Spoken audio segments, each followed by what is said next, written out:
Heto na ang bagong multifunction electronic cooker mula kay Ramjoy. Sakto naubusan ako ng gasol. So tara, samahan niyo akong tignan natin kung gaano nga ba kaganda itong bagong multifunction electronic cooker mula kay Ramjoy. Ito ang kanyang user manual.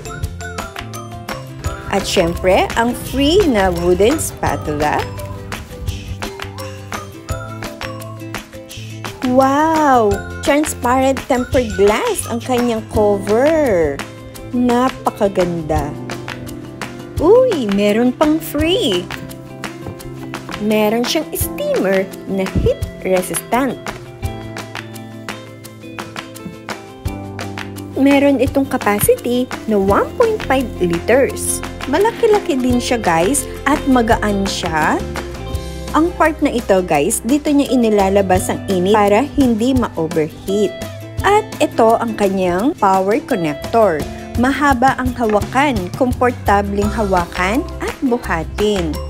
Dual firepower adjustment siya, meron low at high. So syempre, linisin muna bago gamitin. So tara, umpisahan na nating magluto. Adjust lang natin ito sa high temperature. Maglagay lang tayo ng mantika at madali lang itong uminit. So hindi na tayo kailangan mag-antay na matagal bago siya uminit. At igisa na natin ngayon ang hiniwang sibuyas.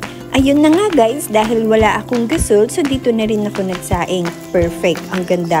Pwede ka rin magprito. Isunod ang hiniwang mga kamatis. So guys, napakaganda niya. Kasi makapal ang kanyang pagka-ceramic pero magaan. Kahit mahawakan mo yung side niya, hindi mainit. So safe siya talagang gamitin. Lagyan natin ng kalahating kutsara ng tomato paste. Nasa description po ang link kung saan nyo makikita itong multifunctional electronic cooker. Lagyan ng 1 tasa ng tubig.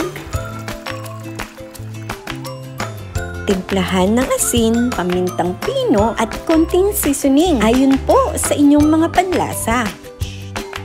At dahan-dahan nating ilagay ngayon ang mga itlog.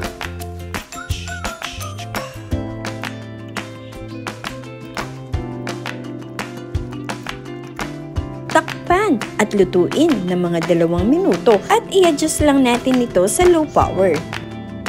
Ayan, luto na itong ating ulam for today. Maraming salamat po sa panonood mga Kamurang Recipes. Hanggang sa muli!